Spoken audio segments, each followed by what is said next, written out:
Let's get back to class.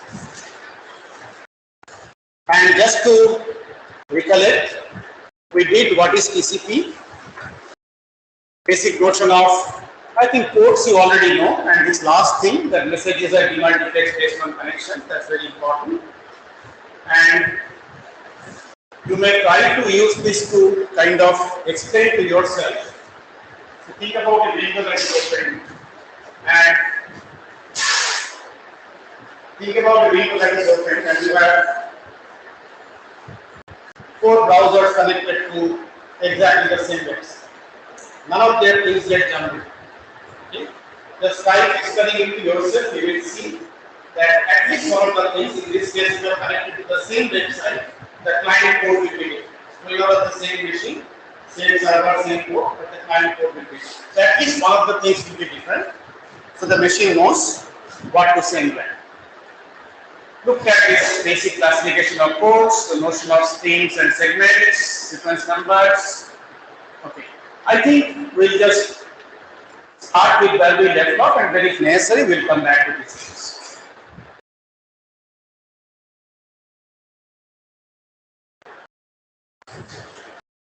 So we did up to this. We did connection termination, and we noted that a TCP connection is a two-way connection, which means you have to close each side separately.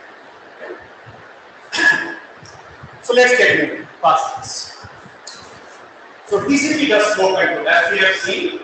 Even though we say flow control is in the premise of mechanical control layer, okay, as per textbooks and all, nobody does flow control in data links. Okay, not in WAN because it doesn't make sense to have that much complexity at routers, especially when they are getting things from multiple different speed connections. So TCP uses a sliding window protocol. TCP will also get kind of complicated at the end. There are different variations of this. What we normally see when implemented is what is called TCP remote. Okay. But there is a version, but broadly TCP does not use either a static acknowledgement where you can say that I will see that particular. Okay. And it does not have anything called a negative acknowledgement, so you can only say what has been received. So this ACK is basically the same as what we have seen earlier. So TCP can only say what byte it can expect next. This remember is a byte stream. There is no notion of a packet or a segment or something in terms of keeping track of what has gone and what has gone. Okay. So we always say that I have received up to byte 1376. So your ACK will be basically 1377. It says in that stream what is the byte expected next. So TCP sliding window works like byte layer. So we talked about how many bytes are sent and that, what's the next byte to extend and so on, not how many segments. Segment sizes we see keeps on varying. So it is possible to do this. For example, you send a segment of 100 bytes. Somehow the acknowledgement for that did not come. Okay? So you're going to retransmit the segment, just we have seen as in that, the 4th lab. But then by that time, the user has made another send, another 100 bytes data. So now we are going to retransmit the segment with the same starting sequence number, but now it's going to have 200 bytes. So TCP does not try to keep any notion of a segment number first. So whenever I want to send something, there is a rule, we'll follow that rule, we'll see that rule, and I say whatever I have within that rule, I'll send out. So basic idea about the sliding window flow control is very simple. You can maintain a window of size n. सब घर में कुछ है तो कुछ नहीं. इस घर में डस्टर चॉक है, इस घर में डस्टर चॉक नहीं. But I think we will not stop. We'll take a break, and we take a break. But I think this is to understand. Okay. So you have a window of size n, which means if x is my starting point, then you can send up to x plus n bytes. As you send, this x keeps on going, okay, reducing. As you acknowledge, this keeps on going to progress. Okay. So the same sliding window flow control that we have. And the window size determines how much unacknowledged data can the sender send. So it's the same concept as sliding window flow control. But now I have a problem. The flow control that used that, assume, think about the receivers. Just try to follow my notes. The receiver has a window, okay, says that this is the amount of data that I am able to receive. That's basically the receiver's buffer size. Okay. When I receive the data, I will move this window, saying that less amount of space. But when I send an ACK, okay, we used to move this side saying that because I sent the ACK, I will receive more data. But think about your TCP, think about what you have been doing in labs. Now, just because the TCP has sent the ACK doesn't mean the buffer is free. The buffer will only get free when your application makes a receive. And you have no control over when the application makes a receive. Okay? So that's why we deviate from the basic sliding window flow control that we studied, that the window size on the receiver side is not constant. And not only is it not constant, it's kind of dependent on how fast the application is getting the data. So you may actually go out to a zero window size. Okay? So that's a big difference. So these are the same sender side ACK or not. But here's the problem: is that acknowledged memory is sent immediately, but receiver can re-acknowledge data from its buffer only after the data is delivered to the receiver. But then the TCP stack has no control over when the application will read the data from the buffer. So depending on how fast and when the application reads, the receiver's window size will change. Okay? So it's just what is a rate model state. So even after same acknowledgement for P bytes, that doesn't mean that the sender can send P bytes. Because this P bytes is still lying in my buffer, and I cannot access any more data until the application actually takes it. So what do we do? What would you do?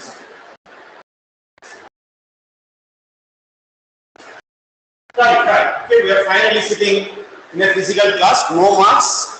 Okay, nothing to be ashamed about if you cannot answer or something, but systems is all about design. So I do not know, I'm the sender, I'm sending to a receiver. I do not know how fast the application is picking the data up from the receiver. But the receiver knows it. Okay. So how will I know? What would be my window size? What is it that I am allowed to send? Yeah, Kausha. After the receiver application is there is no NAT. Okay. So what you have to write? But first of all, see, normally, I cannot first of all, that's a solution, but the point is, your solution says after the application has picked up the data. Okay. But I don't know when the application is going to pick up the data. Right? So what is my current window size that is left? So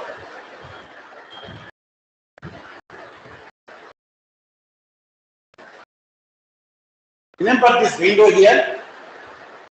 So TCP, as I said, in the same header, okay, there is some information being carried for the flow from this side to that side, and some information with that side to this side.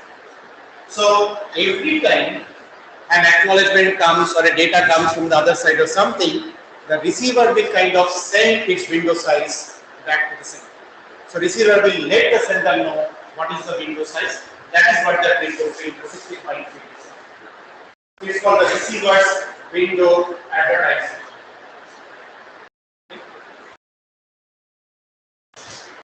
So just try to visualize. The sender is sending data. If the acknowledgement doesn't come, the sender cannot move the window anymore, as per standard sliding window flow. If the acknowledgement comes, the receiver is going to piggyback the window size on that, saying that fine, I am acknowledging, but the application does not pick up, so only this much. So sender is going to move the window only by that much. So it's basically sliding window flow control as we have studied, with the difference that unlike the earlier case, when an acknowledgement sent means that the receiver buffer is free, now the acknowledgement sent does not mean the receiver buffer is free. It waits for the application and you do not know when that will happen. So just because the ACK is received at the sender side, doesn't mean that the sender can send more. So along with the tag, we'll give that window, which is the receiver is telling the sender how many more bytes is left in my receive process that I'm willing to access. Yeah. So we'll see later on there is one more window, but this window size will define, okay, how much more can I say without getting acknowledgement. Okay.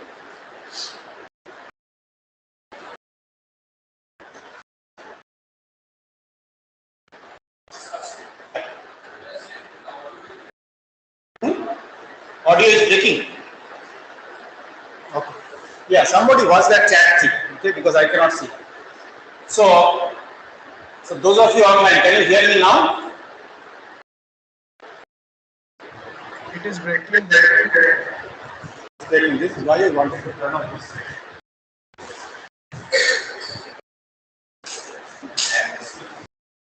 Yeah, just wait.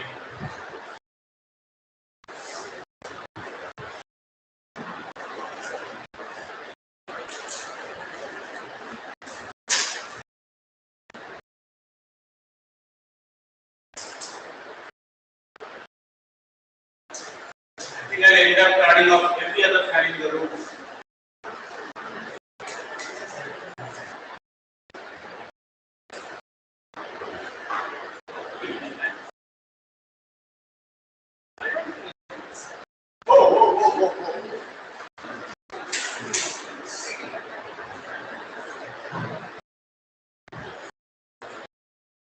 Oh.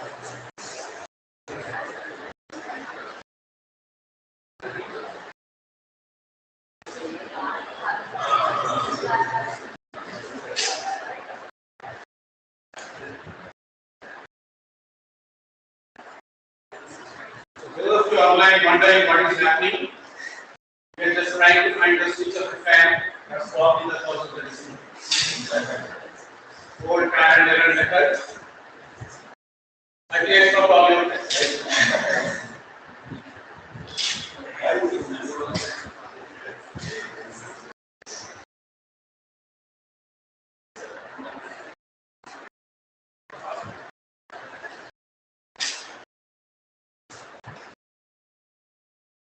Hey,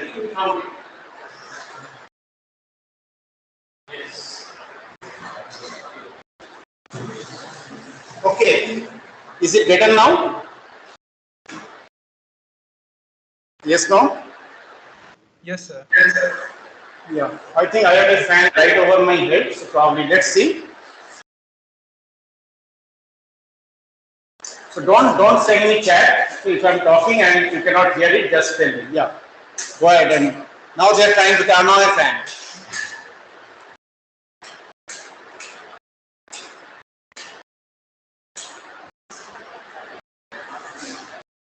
उनको देखो ना वो वाला हाँ भैया अच्छा उसमें this top 3 I think I turned off the regulators नहीं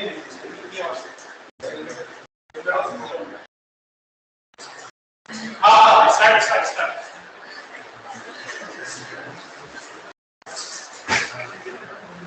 ठीक है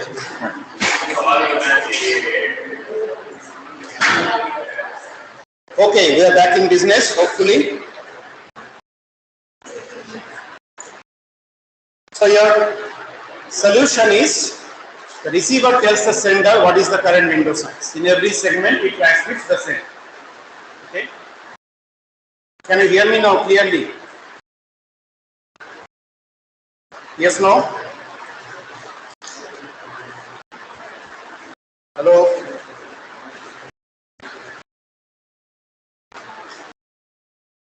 Can you hear me online? Yes, sir. All right. But then you have a problem. Just get it. So window field, you will piggyback not just on NATs, but if you are sending data on the other side, you are going to piggyback on the other side. And then sender will use this advertised window instead of the fixed value that you have seen in the earlier sliding window. means it can go to 0 if the application doesn't pick up anything. Okay? The sender is not allowed to send anything. That's okay, right? If it goes to 0, that means the application does not pick up the data. The receiver does not have any free buffer space. So it is not going to be able to send. That's what we want these four people, right? So what's the problem?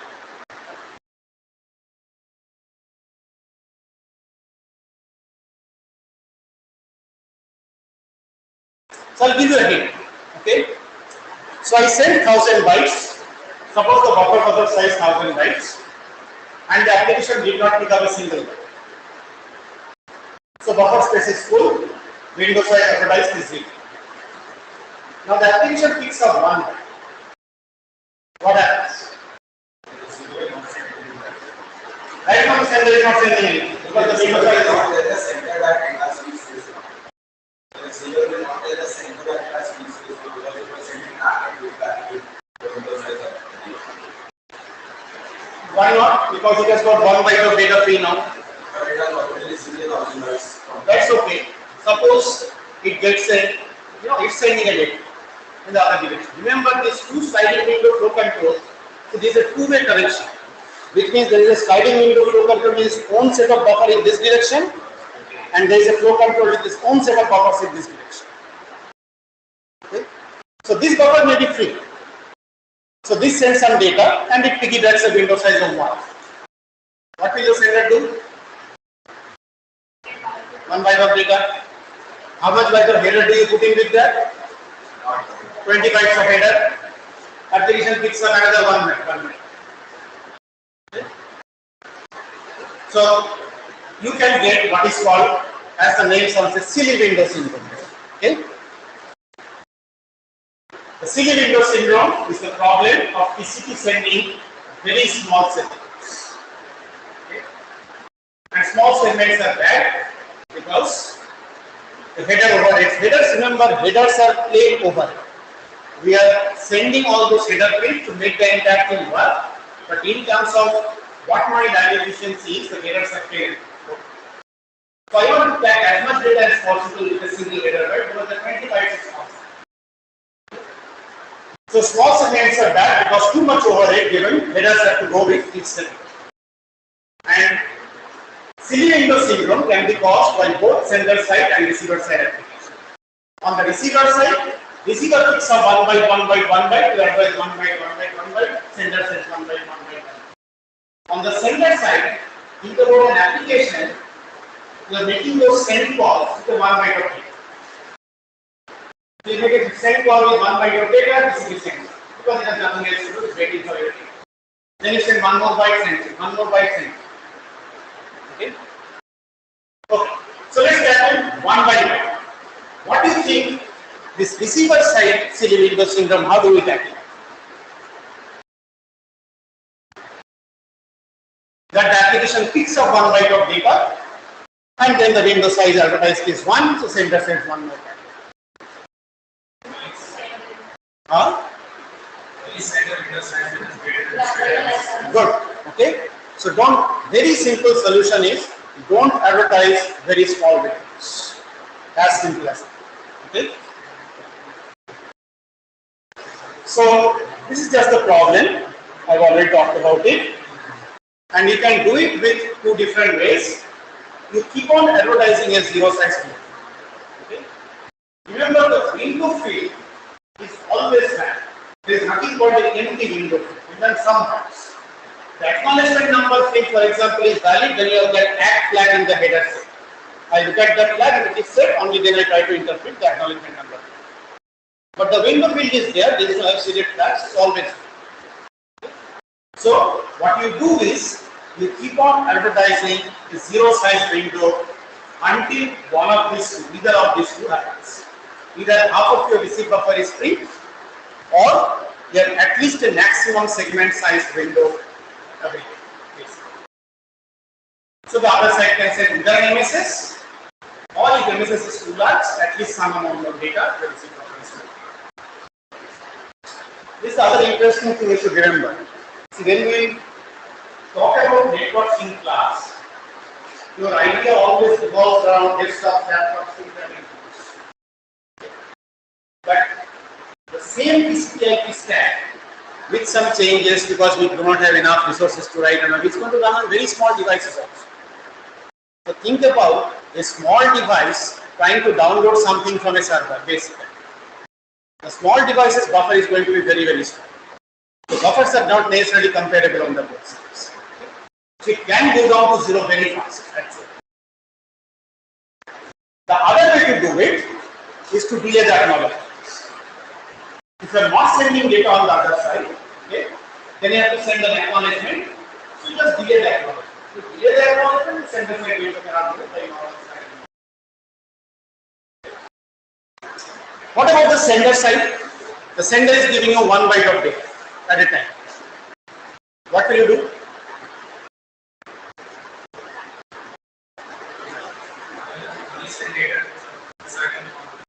Yeah, but what if the sender, how long will you wait? If the sender does not give you data?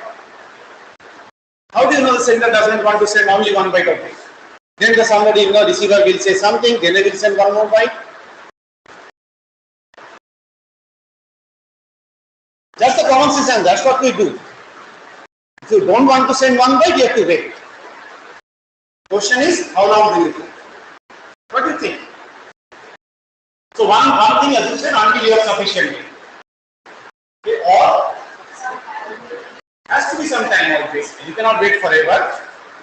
See, that's what I'm saying. The solutions are pretty simple. You can think of the solutions. Okay? But I'll discuss at the end when I finish TCP. So these very simple algorithms have come as a result of lot of tuning on the field basically. Okay, and you will see parameter value. You will say this 0.25, that is 2.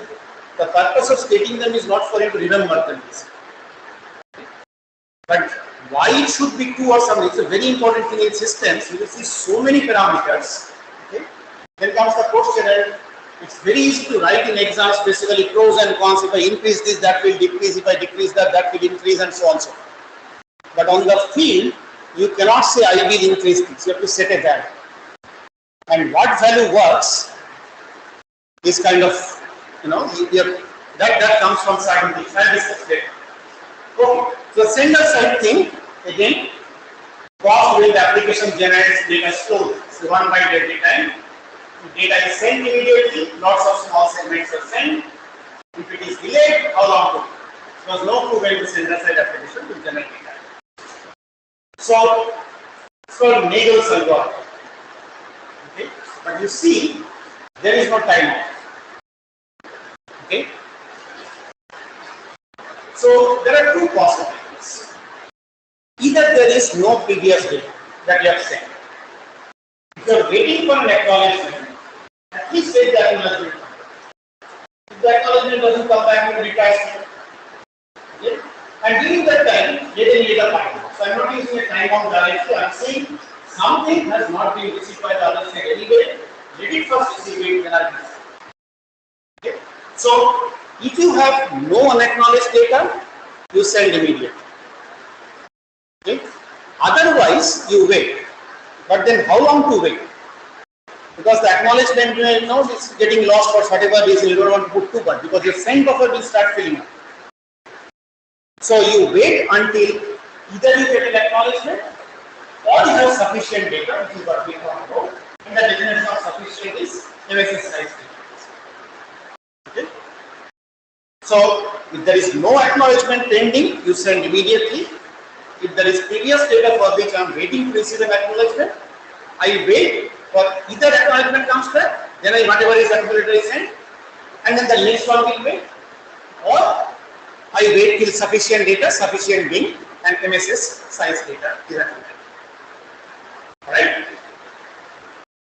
So Nagel's algorithm decides when are segments sent by a TCP sender, but all this is subject to the window restriction. Just because I have MSS size data accumulated in the same buffer doesn't mean that I will be able to send. And now you see, if we just go back and link with the labs a little bit, that why is send called a blocking? Normally it will just put things in the send buffer and return, but then that does not mean it has gone out. Going out is subject to all these things, Nagel's algorithm, window size and everything. But it may get blocked if for some reason TCP is not able to send it out of the send buffer and your send buffer takes place. Again, those are things you will never see in your lab environment with this small size data and so on, but that happens. Okay, when we send headers, because X also contains headers. You see like that every time you get something, see, suppose the sender sends one window size, everything is in different size. So I have my, let's say my MSS is 576, okay, 536, and I have 3000 size window. So I send around 5 segments one by one. And suppose there is no congestion, nothing, they just keep on arriving one by one. So it makes sense to not send an acknowledgement for each one of them. Okay. You want to reduce the amount of bits that we put into the network, and more importantly, unnecessary bits, basically. But then the same question comes, a very common sense thing, that then if I don't send, how long do I wait before I send that? Again, there is a very simple rule. It looks. So, first needs to know that TCP acts as cumulative. Okay? And it acknowledges the longest contiguous sequence from the start that it is. So, here is an example what is meant by contiguous sequence. So, suppose I have an initial sequence number of 1000. I have sent 4 segments with sequence number 1001, 1600, 2800, 3100. Okay? Sounds odd, right? The first one should be 1000. Right? Okay? We'll come back to this. And B has received first, second, and the 4th segment, but not the 3rd. Okay? That means the contiguous sequence that you have received is up to the end of the second. So your cumulative act will keep on saying Act 2800, Act 2800, Act 2800. What about the 4th segment? What are we supposed to do?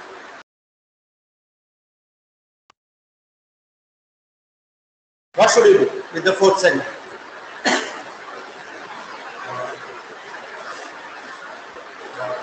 Drop it.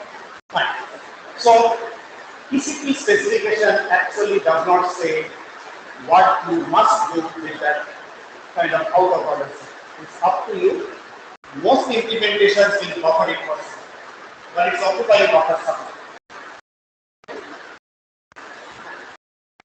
But important thing is, TCP will keep on acting with 2800 the next time. So 1 and 2 are what are called in order segments. 3 is what is called a missing segment. 4 is a segment that is received out of order.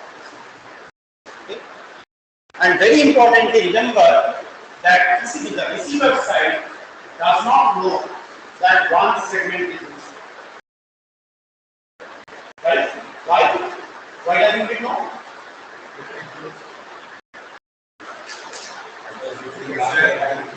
It can be anything. It's a byte stream, it does not know there is a certain set of bytes. It does not know how to set that. Now, why is this 1001? These are my favorite 2 marks questions.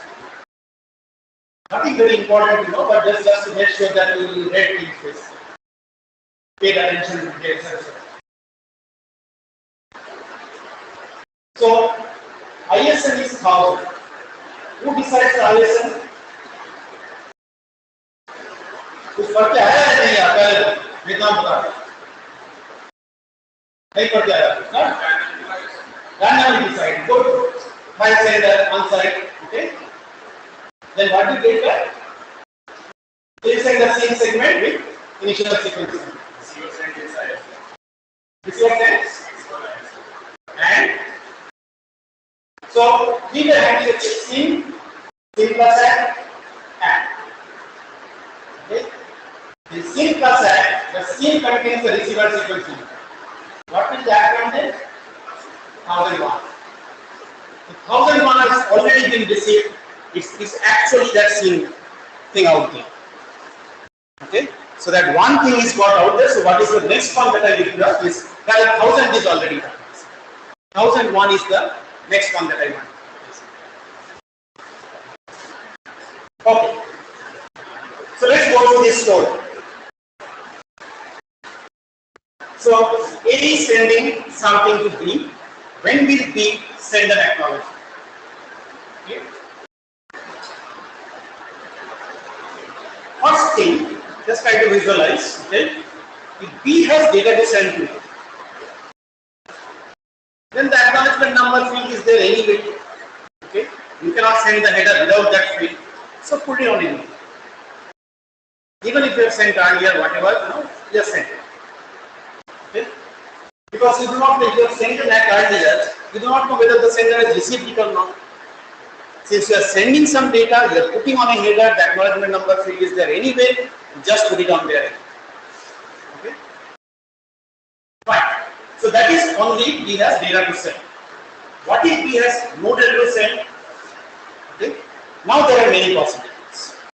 So you receive a segment that is in order. This is what you expect. But if you receive something you expect, then maybe the next one that you expect is also going to come. So you wait. Okay? What when do you wait? So just like you visualize, all previous in order segments are acknowledged. That means you don't have any pending acknowledgement. Okay? Then you read. So suppose you have no pending acknowledgement, the first segment comes. Okay? So no pending acknowledgement, you will wait, not send the acknowledgement. But then nothing else may come. Then we do the simple thing. You wait until one more segment comes in sequence or 500 milliseconds of course. 500 is just a number, that's a typical case. That will vary depending on your need. Okay? So never keep two unacknowledged in order segments pending acknowledgement. But while you are waiting for that second one or within that timeout, you may get something out of order. Okay. So to get something out of order, it's kind of saying, tell the sender immediately something is missing, so that it doesn't delay the return. Okay. So you send that. Okay. Similarly, if you are busy, but you buffered out of order, now you get the missing segment. Okay. So now basically your expected thing jump from here till here all of a sudden because you have all these things covered already, the missing one thing. Then also tell the sender immediately, no need to send all these things in time. Okay. So it's kind of again, if you ask me, where did this design ideas came in, all of them has a common intuitive thing. Okay. But should I wait for 2 segments or 3 segments? Nobody knows. 3 segments. So those are kind of design parameters that people have chosen, seem to work well. Okay, so manage this. So anyway, those are the rules. If you have data to send, pick it back anyway, always. Otherwise, if you have one in order segment unact and you the next one, okay, then send. If you have nothing, delay until at least one more and or 500 milliseconds. Out of order or a missing segment that extends the longest one. The missing one does not extend the longest one, doesn't matter. It is possible you got 20 cores up to this. Then you got segments from here, this is a gap here. And you got something in this way. So it does not extend this boundary. Then you don't see. Then you wait for that same rule until this happens. Okay? Similarly, if a duplicate segment allows, discard the segment but send an error. What is a duplicate segment? How do you know some segment is duplicate?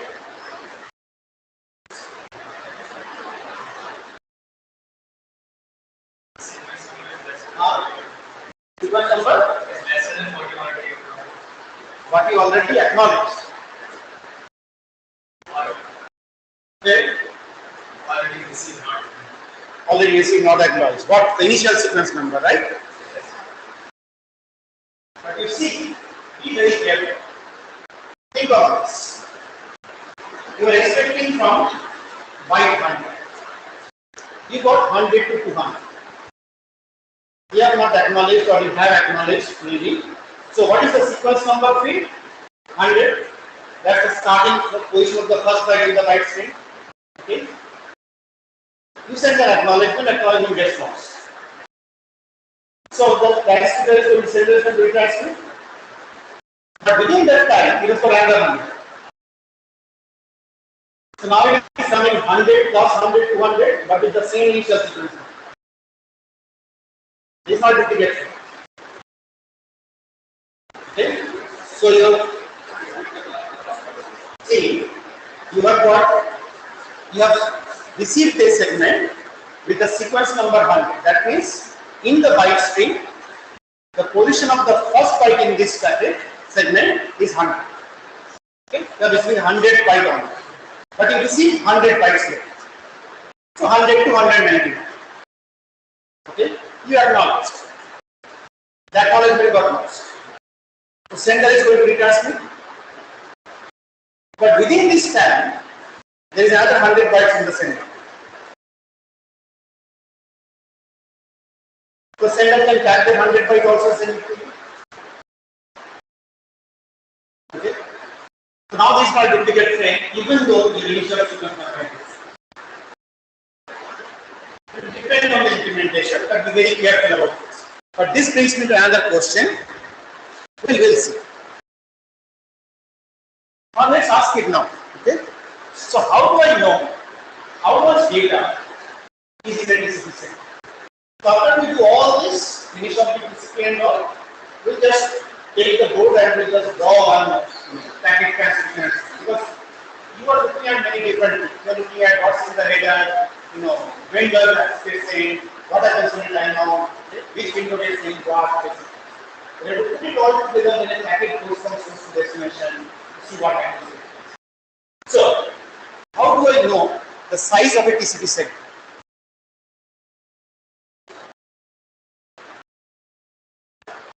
Online people, you can hear me fine? Can you follow? I'm not writing anything on the board today. Can you follow?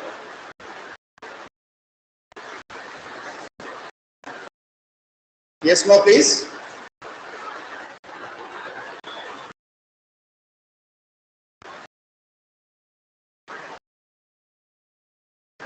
Are they still online? Yes, sir.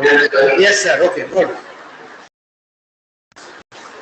See, it's like the normal class that we had online. Only thing is, now this poor set of people are sitting in front of me, so they cannot avoid my eyes. So they have to answer my questions. That's all, basically. So, the question is, if you look at this header, there is nowhere, yeah. The mentioning is hard to follow. The mentioning is hard to follow. It's hard to follow. Okay. ठीक है. अरे तुम मुझको नहीं बोल सकते हो क्या? उनको सर अच्छे चाट कर रहे हो. Sorry. Sometimes you forget anything. Anyway, so tell me which part you did not follow. Anything that you want me to repeat?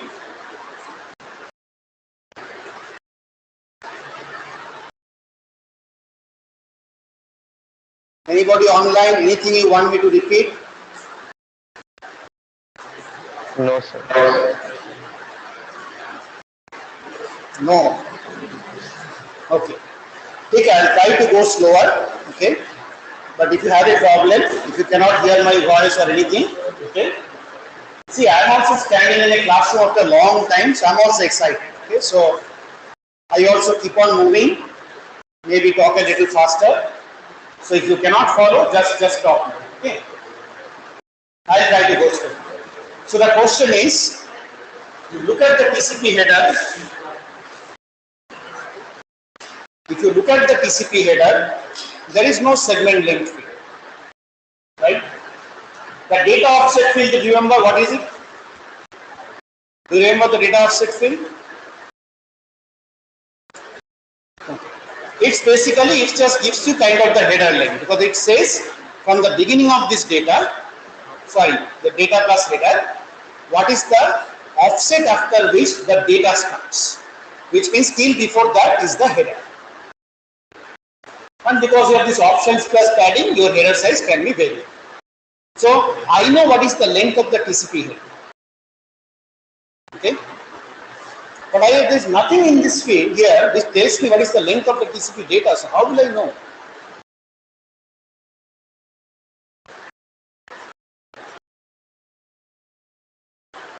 So let me give you a hint.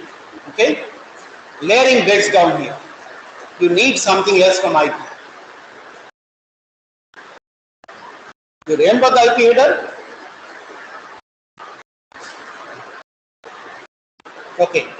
If not, remember there are two fields in the IP header. There is a header length field in 32-bit octet multiples of that, and there is a total length field, which is header class data. So suppose I tell you those two and the TCP header, can you tell me what the TCP segment length will be? The data, actual data in the TCP segment? How?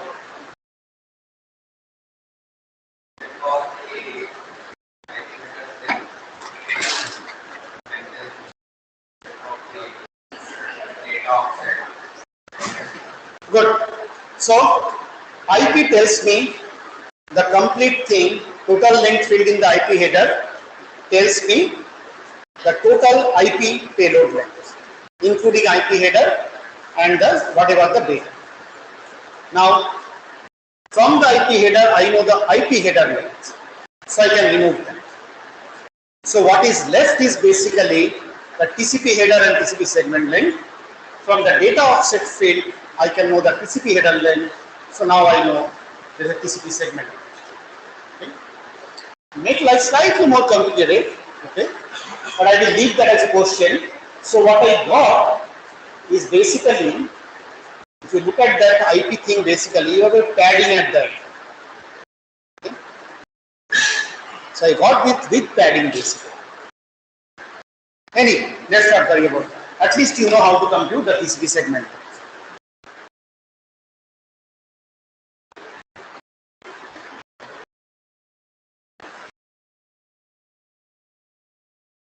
Okay, so we have seen when are segments sent out.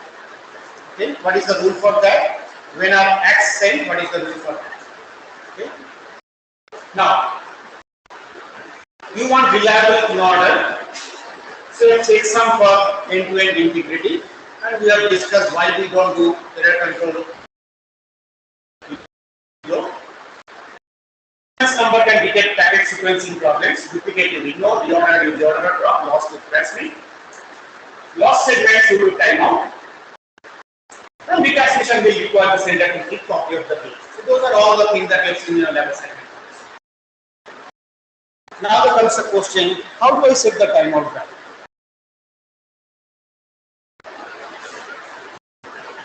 Because remember, you are building the same TCP software. Okay, so you install TCP on a Linux machine.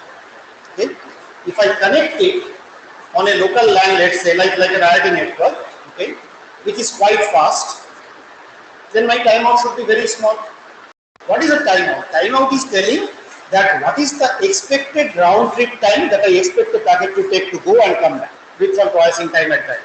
I want my timeout to be somewhat more than that. Okay. But then I need to estimate, because the estimated round trip time, if I put it in kind of an IoT kind of network, or if I put it in kind of, let's say, very slow network from here till US, okay, the round trip time is going to be different. So, safe thing to do is to set a very large time. If you set a very large timeout, I'm kind of going back towards like something like stop at.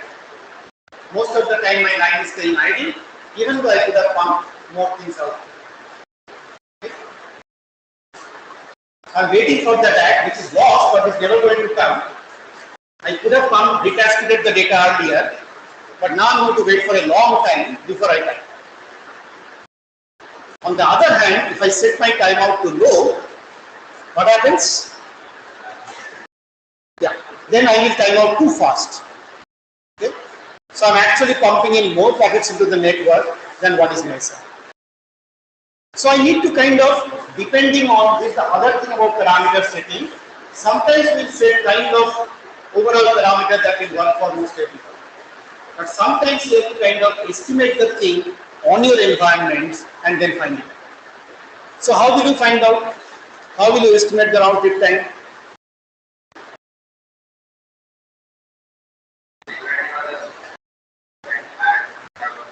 Good.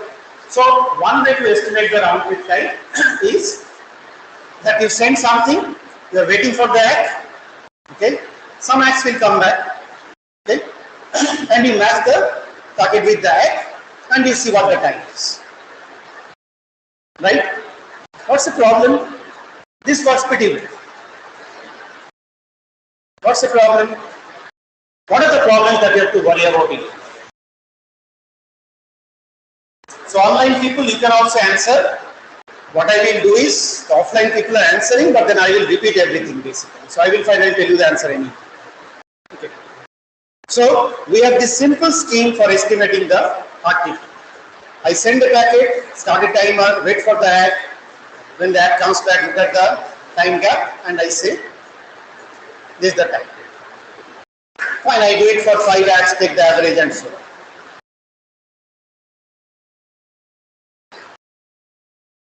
What will happen?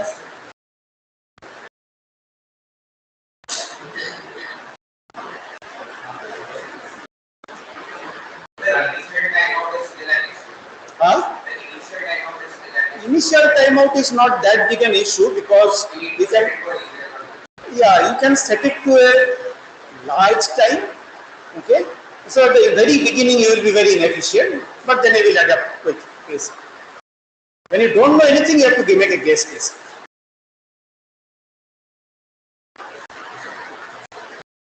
So it's kind of little bit hard for you to see immediately. Next day we'll have to use the loop. So just think with me. You have a network. Remember, the network is not just carrying your traffic. Okay. So you have a network, there is your sender and the receiver. And there is this there's a router in between. Now there is this one more sender which just in a burst mode pumps a lot of packets, goes off for some time. Pumps a lot of packets, goes off for some time. So what will happen to the RTT?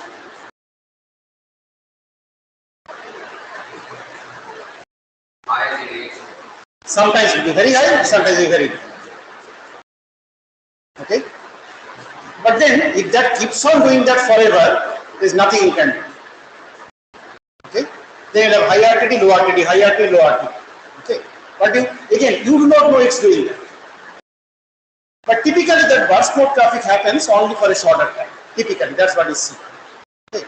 So you need some way of not affecting hugely different RTTs to what you have estimated so far. Abrupt. And you know a way of doing it. You know?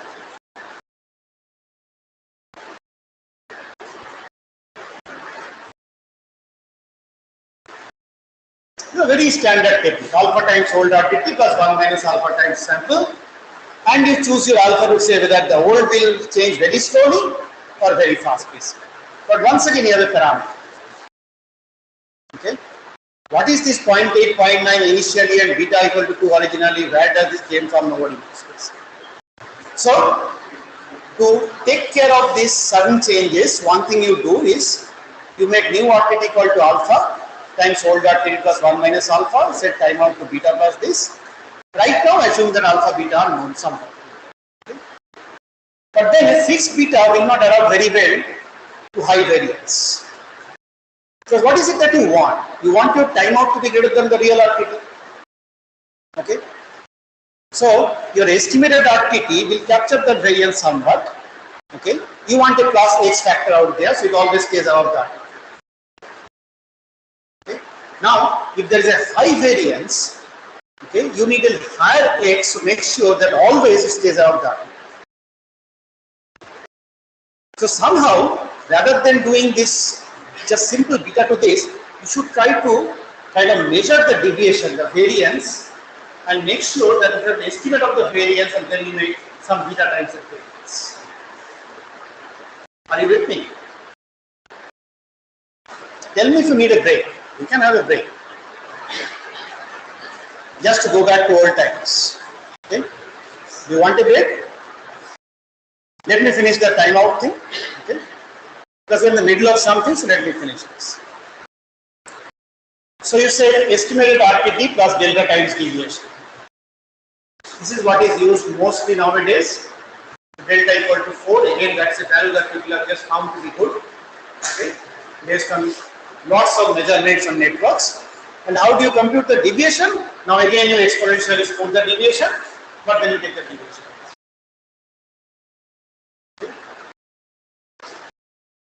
TCP is actually, if you think about it now, it never ceases to amaze me. Frankly speaking, it's such a simple protocol. Everything is common sense, basically. But it is basically those parameter values that can completely, then this is very true for any system design, that completely make or break your system basically. But otherwise, if you look at the components, if you started, and that's what we know the lab, the second lab was, third lab was very simple example. Sorry, fourth. Okay. You can also design all the mechanisms here. You think for something, you can figure out what is the problem with this. Okay. So we got the RTT. And we know how to set the round-trip time and therefore the delta, the time. Okay. There is still one more problem. We'll see that and then we'll go. And the problem is in getting this sample RTT. So what was my sample RTT? I took a transmitted packet, I will acknowledge, and the time difference between this.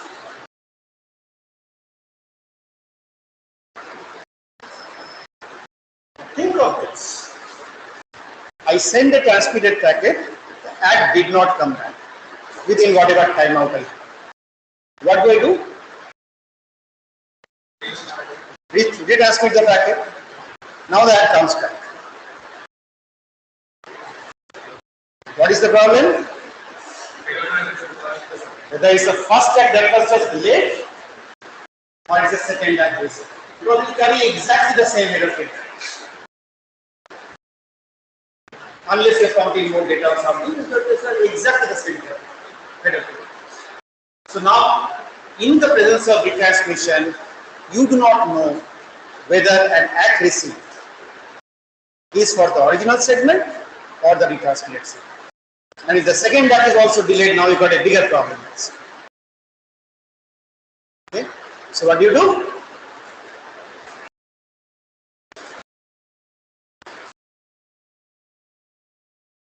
This is why I wanted an outside car. You cannot escape me now, man. But this is fun this thing. If you think, you will remember this. Otherwise, you will just mark some things day before the examination. So, I don't want. First of all, remember the transmitted segment and the retransmitted segment has exactly the same data. So, even if two ACKs came, they will have exactly the same. There is no way to distinguish. So, what will you do for the sample RTT? Huh? Make this happen. Don't take the sample. As simple as that. If you have retransmitted something, any ACK that comes for it, ignore.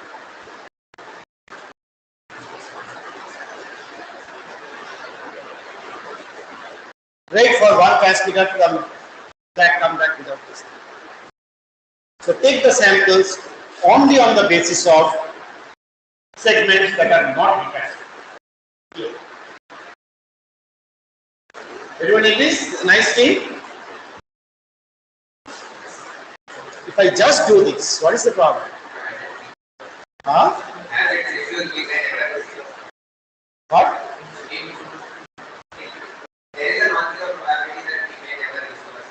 In what case? There is a non-zero probability, right? Always. Okay. See, that's the other thing. If everything is fine, your timeout is more or less okay and everything, and you keep on sending transmitted things and you're never receiving an ACK, okay, your problem is not the timeout, your problem is somewhere else basically. Okay. So yes, you are right, there's a non-zero probability of doing that, getting that, but then there's a bigger problem. If I just say that retransmitted segments, I will not.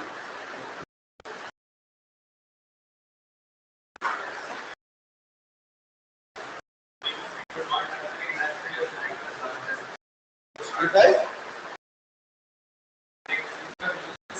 Sample will be useful with the It's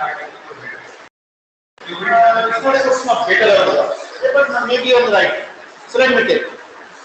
Suppose your RPT was small, okay, and it changed.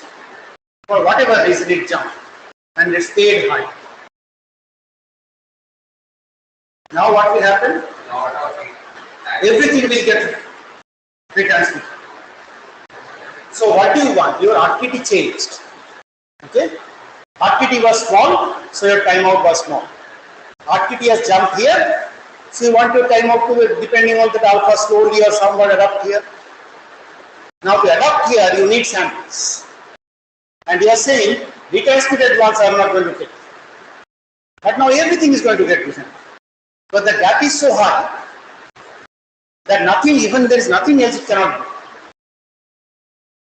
So you will never get that higher. Okay? So I'm asking you too many questions, keeping you away from that break. So let me just tell you. So do Kahn's algorithm. Okay? So this is what Kahn's algorithm says. Compute timeout using the estimated round trip time as before. Okay? So use only samples for segments that are not retransmitted. But then if it is retransmitted, okay, there is something wrong with your timeout probably. So increase the time.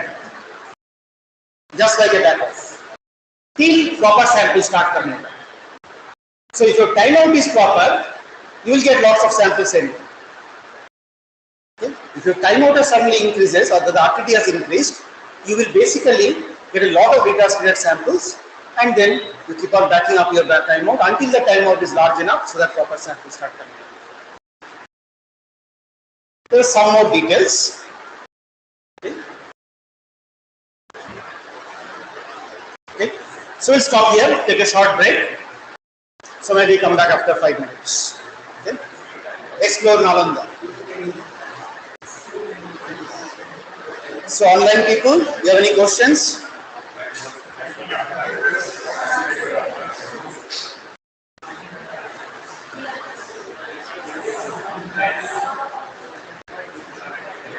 How many people are there online?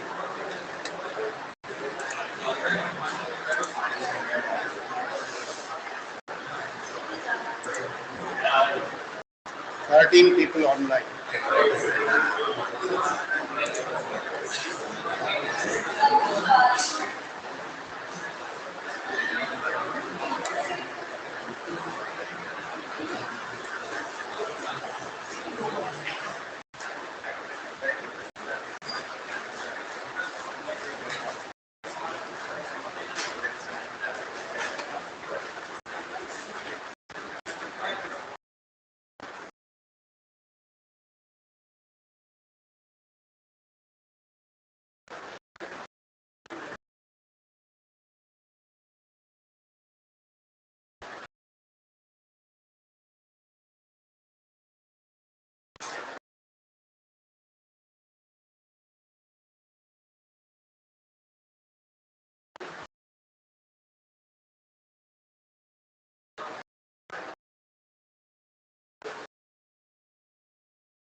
ওই রুমটা দিয়ে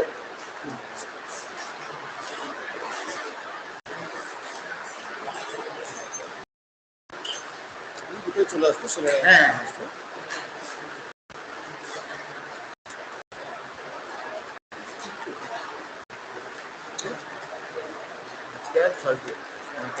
please কালকে 8টা থেকে 9টা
I think we'll get started.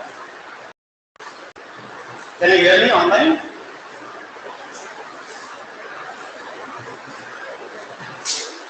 Yes, sir. Yes, sir.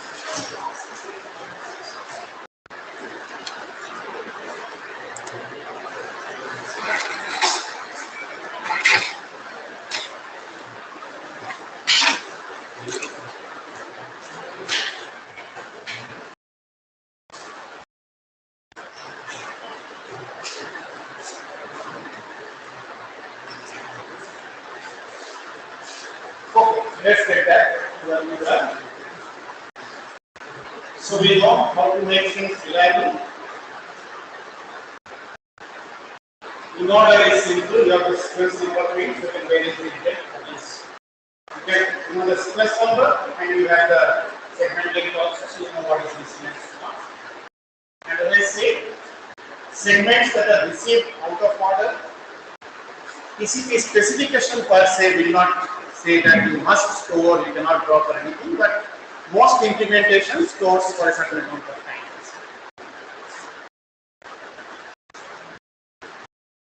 Here are some couple of odd things. These are hardly used, but every textbook has it. So I thought I will just have one slide. So there was an EORG flag in one of those 6 flags out there. It's called an urgent flag. So urgent is very strange actually. So if you are sending, things are sitting in the same buffer. So, and it's waiting for Nagel's algorithm to.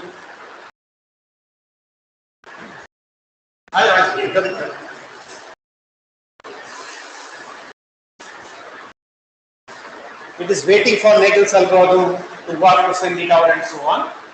You can say all of the data as urgent, which means it bypasses everything. It gets formed into a segment along with any other data that is in there, and it goes out. Yes. So you say, you recall in the header, you go back, you will see one bit flag called EORG, and there is a 16-bit urgent point. So this basically says it always starts at the beginning of the segment, and that 16-bit says up to this much is the urgent bit. Which means when it goes to the receiver with that header, receiver knows this is the urgent bit. But then what happens to the urgent data nobody knows. There's another push flag display which you have to set to be pushed after the application. But if the application is not ready to be seen, nobody knows what happens.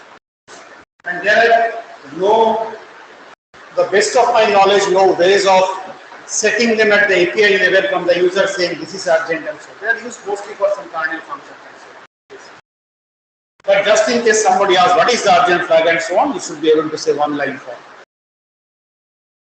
And this one is used sometimes. So we have this close calls or so on for closing a TCP connection, closing both directions. There is a call called shutdown in Linux where you say whether it's a half connection you want to close or full connection and so on. And reset is basically to take care of some abnormal cases basically. For whatever reason, if you want to abort a connection immediately without waiting for anything or something, okay, then you can set a TCP segment with an RST flag set out there. It's one of those 6 flags that are there. EORG, RST, add, push, SYN, ping. Those are the 6 flags out there basically.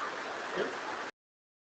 So the effect of receiving a TCP segment with the RST flag set is for whatever reason the other side is saying reset the connection now, which means close everything, don't wait for anything. Okay. So barring one big part of TCP, which will be completely separated for congestion control, we have looked at almost everything actually. How is the connection established? Okay. When are timeouts, for how are timeouts estimated, when are packets saved, when are acts saved. So try to piece together. See, there are things like, for example, this timeout. Okay, lots of things happen on a time. The retransmission happens, then your RTT estimation happens, we'll see congestion control kicks in. Okay, so you study them separately, but just try to piece them together in your way. What we'll do for the rest of the class is look at this state diagram. So by the way, most everything that I am teaching you will find in that coma book that I have given you earlier. It's kind of, the de facto Bible of discipline. Okay. So this is your TCP state diagram. Let's try to close now, go through this slowly basically. And you understand this, the establishment, termination and all.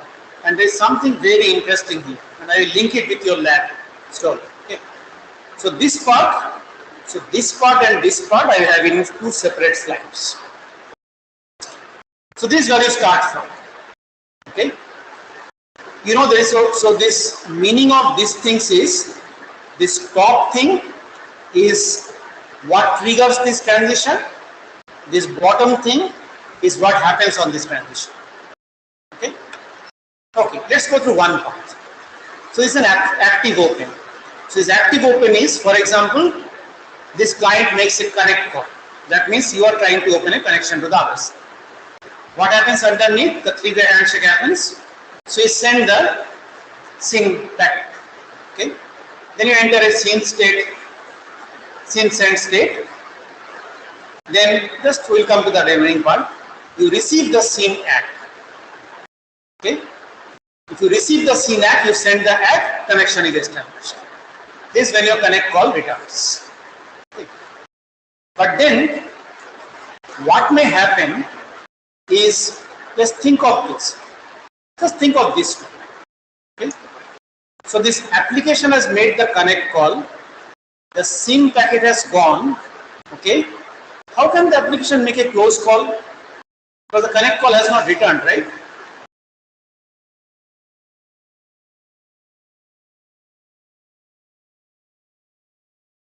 Timeout you understand.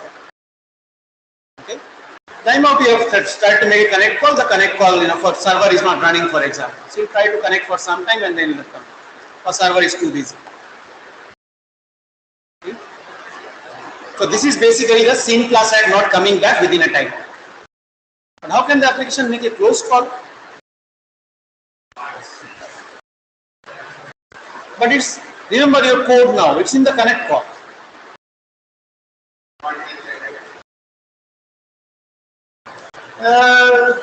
Okay. Within something that you can make the connect call non-blockable. Okay. Now, why would you want to do that is separate. State diagram has to take care of everything. Okay. So, there is a possibility in which case you go back to the close call. The close call basically closes everything, including connections that have not been opened. What about this path? Now, your client has sent the SYN packet, waiting for the SYN plus ACK and receives a SYN. Why will it receive a SYN? Huh?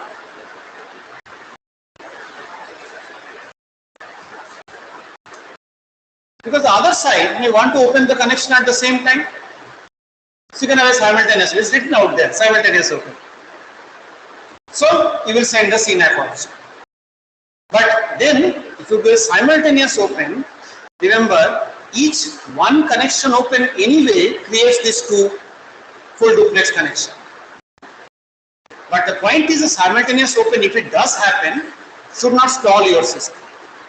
But the effect of one connection open or a simultaneous open is the same, basically. Okay, so send SYN ACK, you will receive that, send nothing, you will back to the established. Only thing, you come back to the established state from here. Because before you receive the SYN ACK, you receive the SYN, so you send the SYN. Okay, and this dotted thing is the passive one. Okay, so basically you made the listen call. So you came here, okay, or even before that, doesn't have to make the listen call. After your socket data structures have been allocated and so on, okay. You have made the bind call, for example, in the server. You are here listening, okay. Now you have received a SYN. You send a SYN ACK. So this should actually be bottom of this. So is the passive open, and then the same thing. Receive ACK, send nothing, connection is established. And in the middle, if you receive an RST, then you go back to the close the connection. So this is simple. Okay. So this is very well established. Okay. Now, so this is whoever this machine is. Let's say it's the client. Okay. So there are two possibilities. Either the other side wants to close the connection, in which case you receive the fin segment and you send an ACK. When you receive the fin, send the ACK, that means from there to here, there cannot be any data flow. But from you to there can still be data flow because it is two separate connections. Okay. So you are in the closed wait state, which means one side of transfer is still there.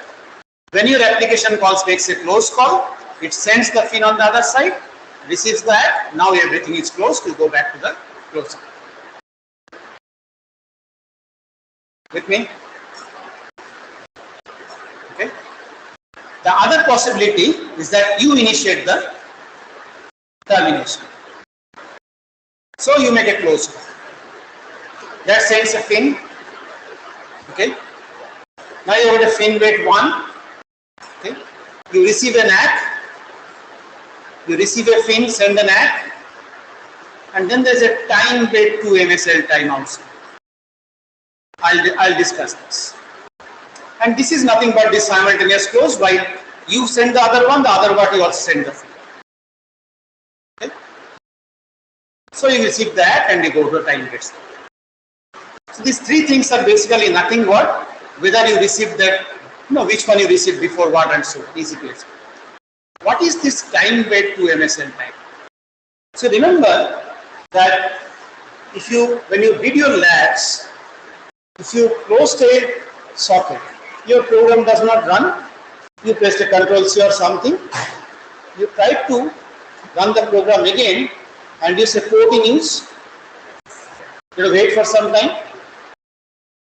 The port in is used because everything is gone, but it does not release the port. Why? So it's 2 MSL. MSL stands for, I think, maximum segment. I forgot what the L is. So it is basically an estimate of what is the maximum time a segment may stay in the network based on the number of hops and so on. Again, don't worry about how the estimate is. Okay. Idea is this. Suppose you are using port 10,000.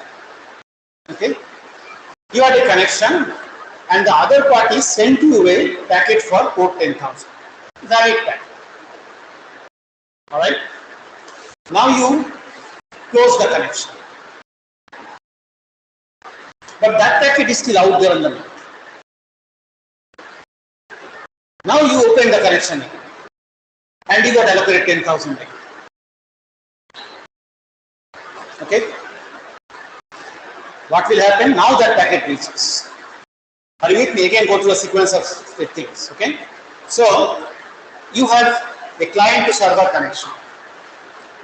Okay. Let's say the client was running at port 10,000. Server send a response meant for port 10,000. It does not reach the client. For whatever reason, the client closes the connection. Okay. Now that 10,000 reaches, what will happen? Okay, sorry, a mistake. So the 10,000 has still not arrived. Now the client opens another connection to the server and gets allocated, is a system allocated port. Suppose this MSL timeout time wait was not there. So system finds 10,000 is free, allocates that to the new connection. Now that packet comes. Will get delivered. Right? So what is the problem with get delivered? First of all, do you all agree with me, including online? It is possible for a packet of a previous connection being delivered to a new connection running on the same port if I release that port immediately. What is the problem? Whatever purpose it was being used, Now that fine, but that I'm assuming when the client made a close call, somehow it never needed that packet. Okay. So now just think what's in the packet. Forget about the data. For data you do not know what is there. Okay. There is a sequence number. Okay. And the sequence number is random. Okay. So now it is possible that the client gets is very strange sequence number, okay, which does not match with anything that it says. If you have sent up to 2000 only, and this is if I'm expecting 4500, okay, so client will see something very odd, and the way the client will behave normally is to send a reset correction because they think something is wrong.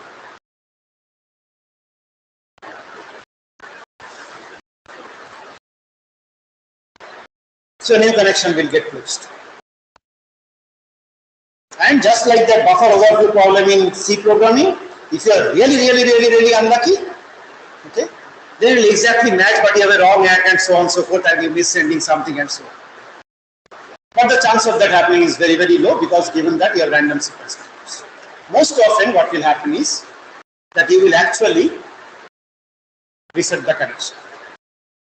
So what it does is basically after you have closed the connection, it waits for a certain time before it releases the resource. So nobody is allowed to use that code until that time. Okay. So there is a C, nothing is sacrosanct. It is possible that again 2 NSL you are just kind of estimating a time. But usually that thing is quite large. So usually it will solve the problem. Yeah, for sure. You can get something? You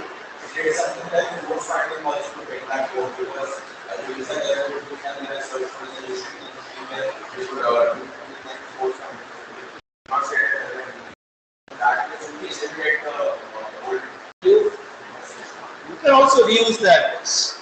Okay?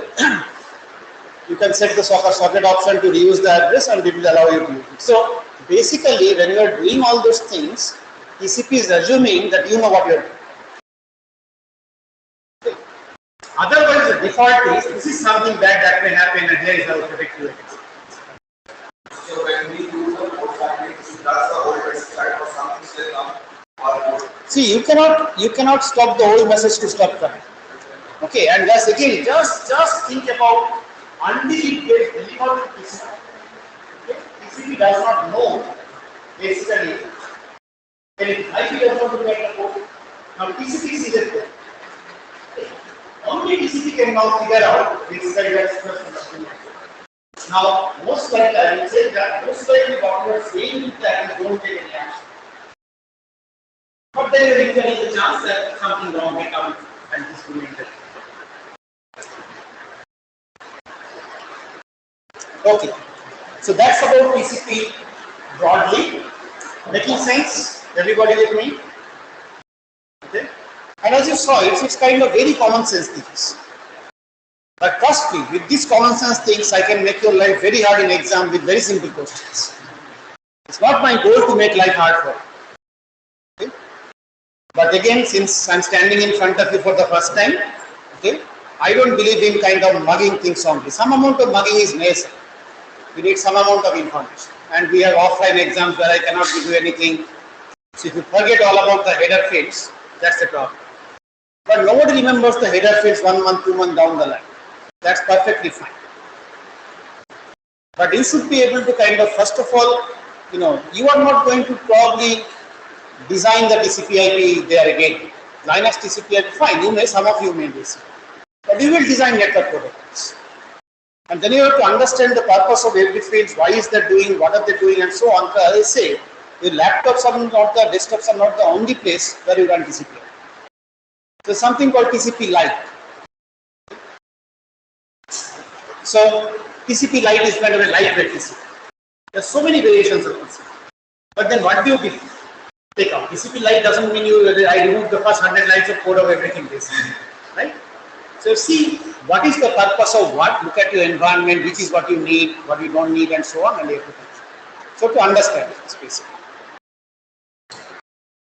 Okay, so we'll start with this, we'll finish it tomorrow.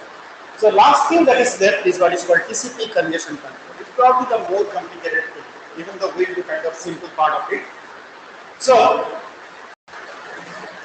congestion is not first of all flow control. This is the first problem that people kind of mess up. Flow control is end to end. It's between one sender and one receiver. When we talk about congestion, it's the network integrity. Okay? So the idea is basically think of lots of senders, receivers, and so on. Think of the router that they have a capacity to switch packets and so on. What if I have pumped in more packets into the network than it can pump out towards the destination? Now, what is the capacity of the network? There are very formal mathematical definitions for that. There is lots of analytical work on that as well. So we will not look at trying to estimate the capacity and so on, but we have to see when I design the TCP software on my source side or destination side, basically, if lots of packets get pumped into the network, okay, how will I know about it and what will I do when I know? So that's basically the purpose of TCP congestion control, part of the TCP software on the network side. So here is a simple definition. The number of packets transmitted on the network is greater than the capacity. Again, I will not go into what is meant by the capacity, but you can take a very simple example. Okay? So you take a source, you take a destination, you take a router in the network. Okay? And the router can send out only 100 packets per second. If you pump in basically 1000 packets per second, eventually the buffer is going to get filled. Now, this very simplistic scenario, you can say I can do kind of flow control between this source and the router. But then the same router will be receiving packets from multiple different links. And then you will have different routers. Then the routes will keep on changing for the same source destination path. Okay? So you cannot really do flow control between individual links to take care of this problem. Okay? So the routers will behave because routers have to act very fast because they have to, as you go higher level router, they are getting huge amount of packets. So you are actually pumping out like tens of millions of packets per second out of the router. So router cannot remember all that state with the other side saying that this is your window, this is my window, I will send you this packet back, acknowledgement, nothing. So router works at the IP layer, you get the packet, input source, buffer it, okay, process it, look up the routing table, put up the output. Right there. And if there is a rate difference between the rate at which the input ports are getting filled up and the output ports are filling, you will have buffering. Eventually the buffer will fill up, router will simply drop the packet. Do nothing else. Okay? None. So packets come to some router at a rate higher than the rate at which the router can process. Causes packets to get queued. Eventually the buffer fills up, cause packets to start getting. Why is it bad? First of all, it's a wastage of the bandwidth. You went half there and then it comes. But it has something very, very interesting.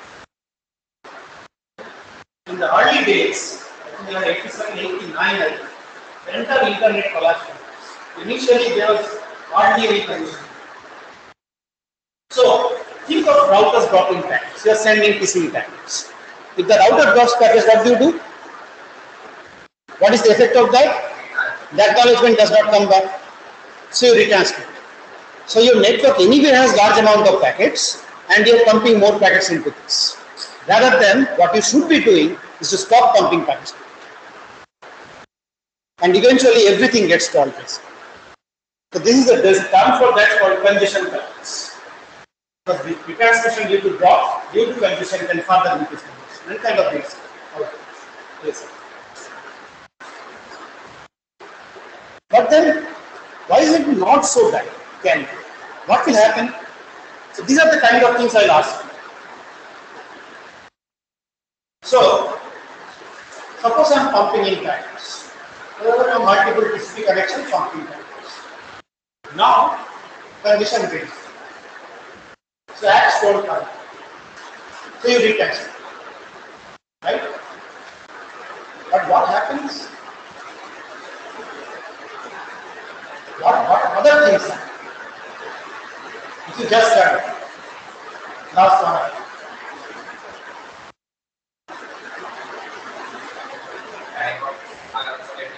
marks are also getting indicated because you're estimating the time of you're not getting samples that most of your packets are getting recapitulated.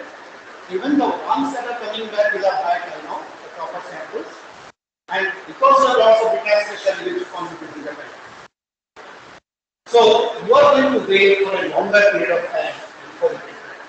But that is not. That is concept. Think of the early internet days, the fixed time of its everything starts.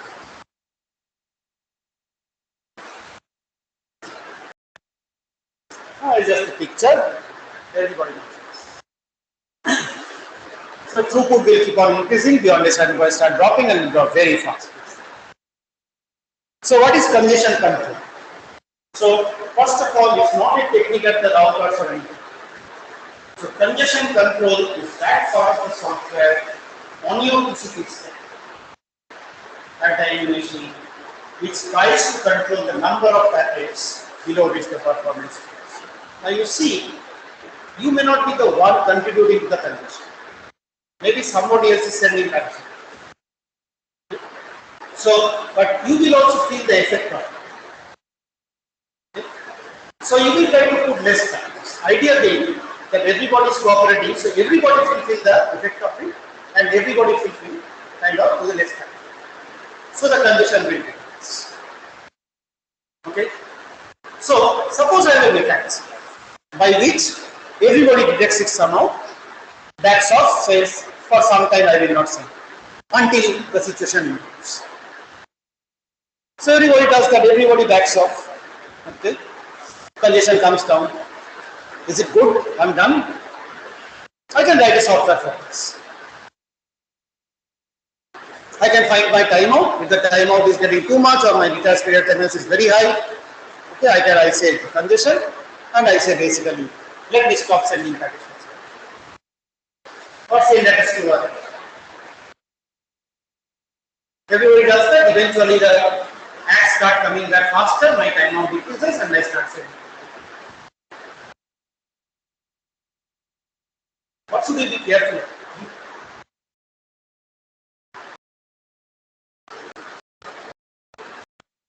So when you start pumping in packets again, you don't want to go back to the original volume. So then you will also. Everybody was sending 1000 packets. There was congestion. Everybody went back to 100. No congestion. Everybody went back to 1000. Congestion. You keep on oscillating with it, which is not a problem.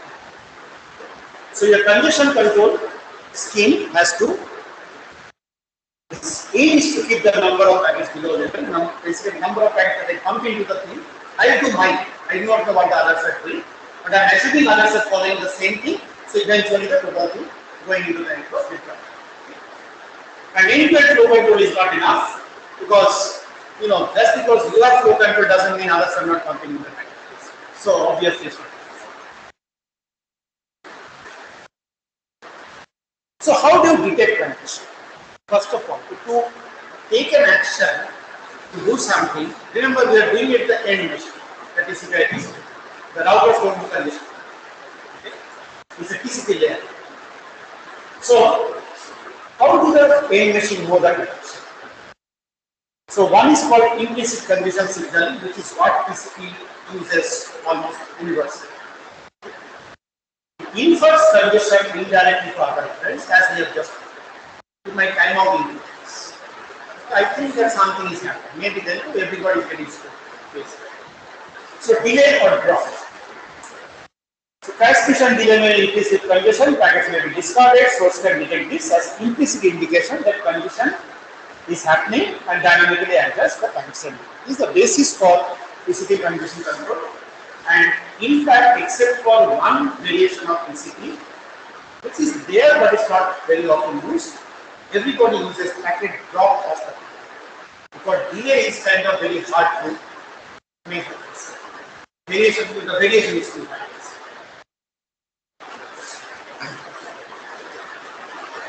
So very interesting things. With the other three systems, I'm not asking you to write.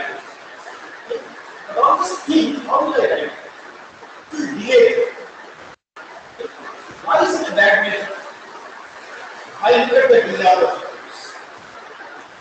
I know how to do that. segment, I see the delay. Actually, delay if I can measure it is a great thing because drops start happening only when the buffer fills. By that time, congestion has already set in. My packets have already started getting lost. Try to think it. It would be nice rather than when the buffer fills up, if I came to know the buffer is 70% filled up, so let me start slowing down now. Right? Agree with me? So if I can measure the delay and I can see the delay increasing, I could have taken an earlier action. Drop is kind of binary, no drop. Okay? Yeah. Now, the drops happen mostly at the router because I have independent flow current. Okay, so this doesn't happen here. It's not some here, but there will be other areas and so on. Your checks may not match and so on and so forth, etc. But for congestion, it's mostly the router. But that's an interesting question for a different thing. I'll come back. So why don't I take it? Try guessing.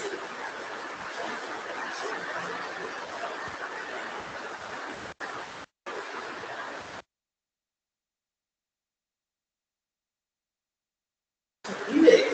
See, what is the delay that you want? You want the delay. Just think with it.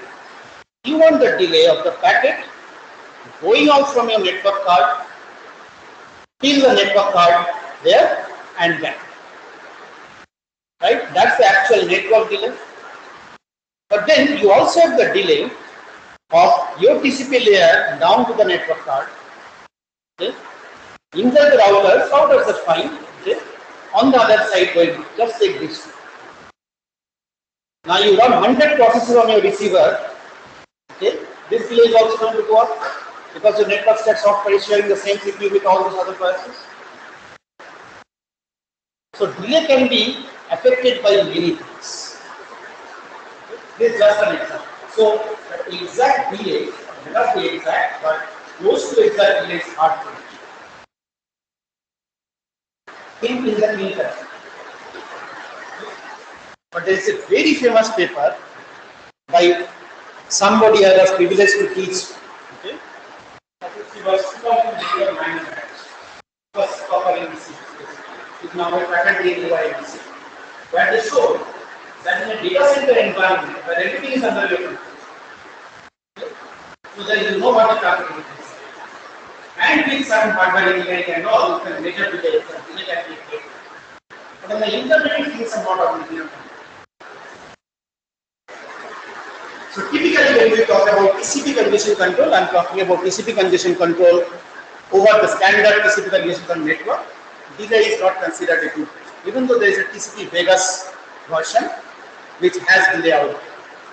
Okay? And works okay in some cases basically.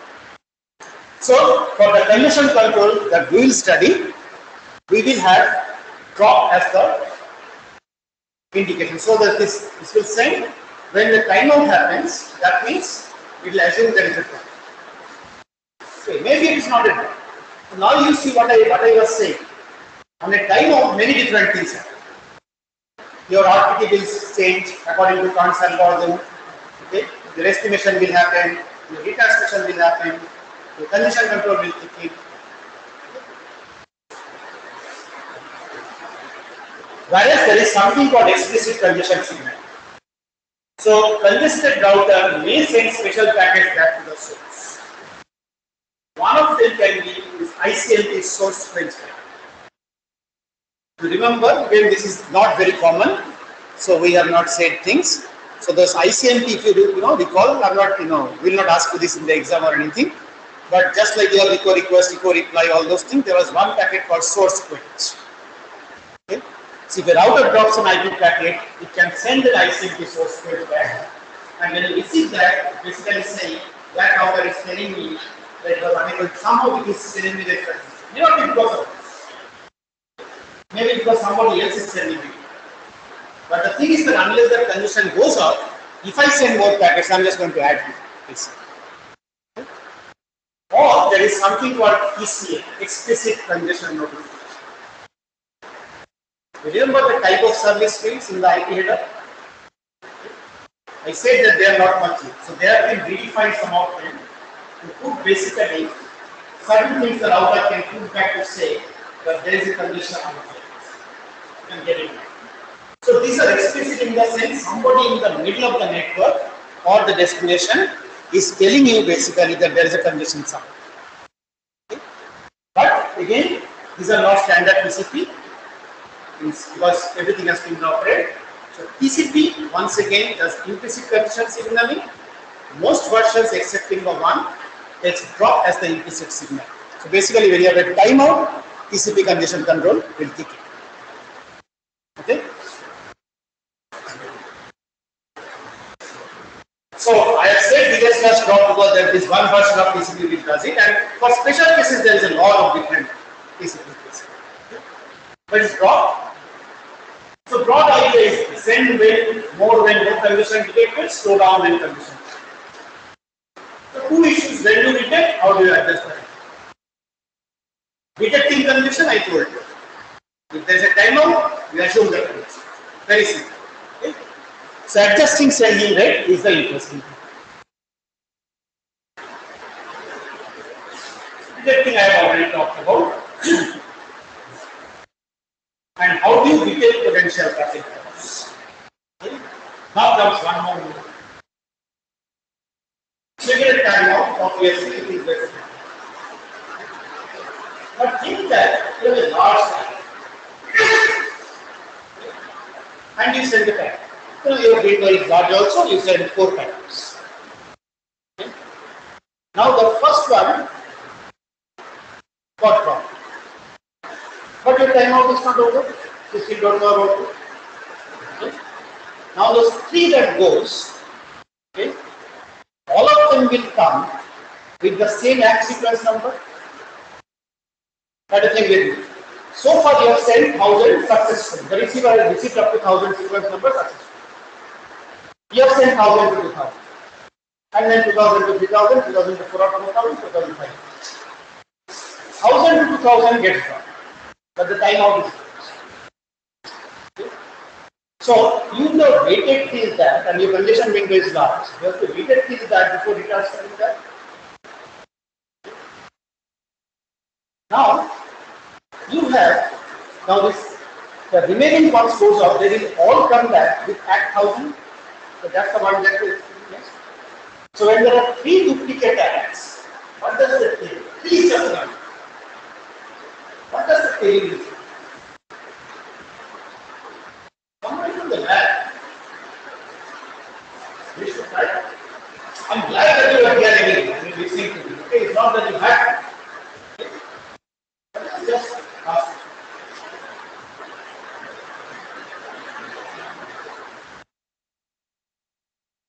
So it's like, okay, you have sent 4 messengers there. The first one is not replied, the other one comes back and says, I have from there.